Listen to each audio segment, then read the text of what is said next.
20대 일본 소녀 사유리는 일본 문화와 역사를 공부하기 위해 서울로 올라오며 새로운 삶에 대한 설렘과 상실감을 동시에 느낀다. 이곳에 온 지 불과 몇 달밖에 안 됐을 때 그녀는 자신의 의사소통 능력과 통합 능력에 대해 매우 자신감을 갖고 있었지만 여전히 주변 환경에 대해 낯설었습니다. 어느 날 사유리는 일본 문화 세미나에 참석하여 비슷한 관심사를 가진 사람들을 만날 것으로 기대했지만 이상민을 만나 자신의 인생이 영원히 바뀔 것이라고는 예상하지 못했습니다. 한국 남자 이상민은 일본 문화에 대한 깊은 열정을 가지고 있다.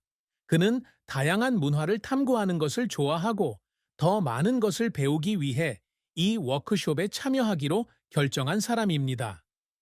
오랜 친구들과 해당 분야의 전문가들로 가득한 회의장임에도 불구하고 그는 방구석에 홀로 앉아있는 낯선 소녀 사유리에게 마음이 끌린다. 사유리의 다정함과 자신이 좋아하는 주제에 대해 이야기를 나누는 그녀의 호기심과 설렘 가득한 눈빛이 그녀에게서 눈을 뗄 수 없게 만들었다. 쉬는 시간, 이상민은 사유리와 친해지기로 했다. 처음에는 몇 가지 사회적 이야기만 주고받았을 뿐이지만 곧바로 한국과 일본 문화의 흥미로운 공통점을 발견했습니다.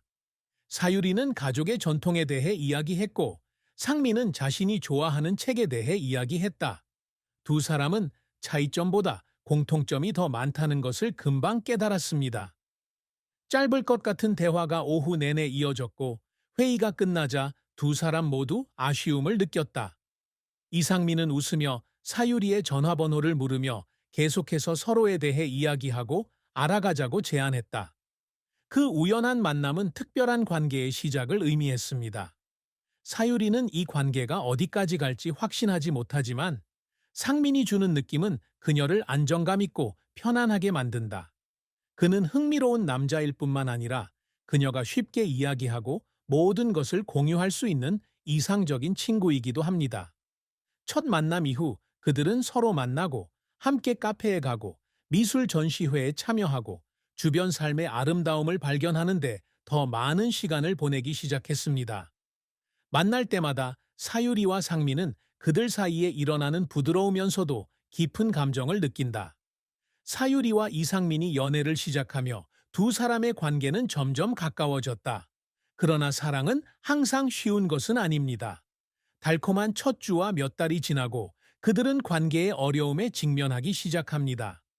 문화적 차이 외에도 사유리와 상민은 성격의 다른 측면도 다루어야 한다. 사유리는 개방적이고 쾌활하지만 때로는 매우 내성적이며 자신의 감정을 쉽게 공유하지 않습니다. 그리고 상민은 온화하고 다정하지만 내성적인 성격을 갖고 있어 많은 생각을 하고 결정을 내리는 것을 좋아한다. 이러한 차이로 인해 그들은 여러 번 논쟁을 벌였습니다. 비록 그 논쟁은 단지 작은 불일치였음에도 불구하고 이 관계를 다시 생각하게 만들었습니다. 어느 날 저녁, 인생의 중요한 문제에 대해 의견이 일치하지 않는 저녁 이후 사유리는 실망감과 좌절감을 느꼈고 더 이상 아무 말도 하지 않기로 결정했습니다. 사유리의 이상한 침묵을 알아차린 상민은 더 이상 참을 수 없었다. 그는 그녀에게 다가가서 "왜 그래? 나한테 숨기는 게 있는 것 같아." 라고 부드럽게 물었다. 사유리는 한숨을 쉬며 "귀찮게 하고 싶지는 않다. 다만 쉽게 전할 수 없는 일이 있을 뿐이라고 답했다. 상민은 그녀 옆에 앉아 그녀의 손을 잡으며 "모든 것을 혼자만 간직할 필요는 없다. 우리는 파트너, 인생 파트너다. 어떤 감정이든 나는 당신의 감정을 알고 싶다고 말했다." 이 말은 사유리에게 진정제와도 같았고 그녀는 상민으로부터 깊은 사랑과 이해를 느꼈고 그때부터 그에게 좀 더 마음을 여는 법을 배웠다. 시간이 지날수록 두 사람은 서로를 점점 더 이해하게 된다. 사유리는 더 이상 자신의 생각이나 걱정을 혼자만 간직하지 않고 상민을 더욱 신뢰하기 시작한다.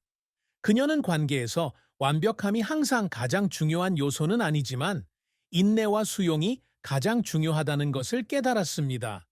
열린 마음을 지닌 상민은 사유리의 작은 실수에도 늘 먼저 용서해주고 속마음을 털어놓는데도 서슴지 않는다.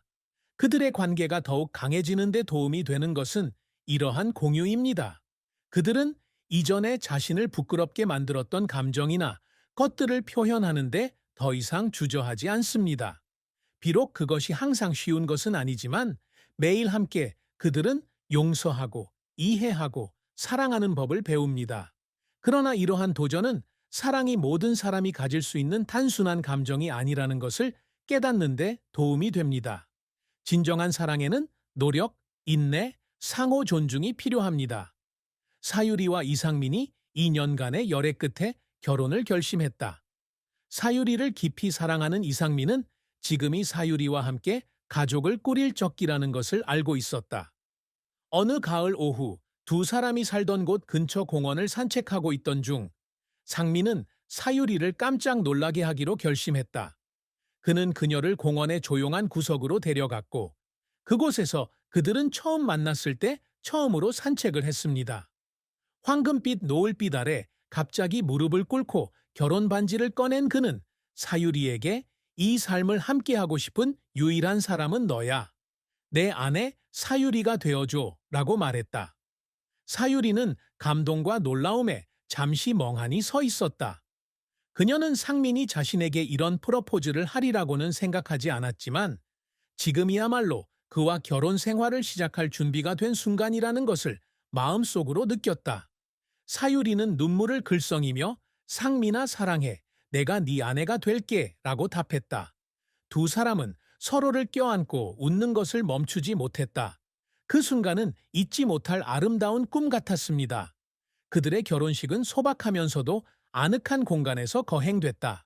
순백의 웨딩드레스를 입은 사유리와 우아한 블랙 슈트를 입은 이상민. 그들은 함께 행복한 가정을 꾸려나갈 것을 약속하며 존경과 사랑의 서약을 나누었습니다. 결혼식은 이들에게 인생의 중요한 사건일 뿐만 아니라 사랑과 책임이 함께하는 새로운 여정의 시작을 알리는 전환점이기도 합니다. 그날 사유리와 이상민은 반짝이는 조명 아래서 키스를 하며 모든 결정의 기준은 사랑이라는 원칙 아래 기쁨과 도전으로 가득 찬 새로운 삶을 시작할 준비가 되었음을 알았습니다. 결혼 후 사유리와 이상민의 삶은 더 이상 로맨틱한 저녁이나 주말 여행만이 아니다. 그들은 모든 부부가 겪는 어려움에 직면하기 시작합니다. 결혼은 두 마음의 결합일 뿐만 아니라 두 사람이 일과 책임, 삶의 중요한 결정을 공유하는 협력이기도 합니다. 사유리와 이상민은 서로를 깊이 사랑하지만 함께 살다 보면 습관과 생활 방식의 차이가 점차 드러나게 된다. 전통을 존중하는 문화권 출신인 사유리는 가족의 물건을 특정한 순서대로 유지하는 것을 종종 편안하게 느낍니다.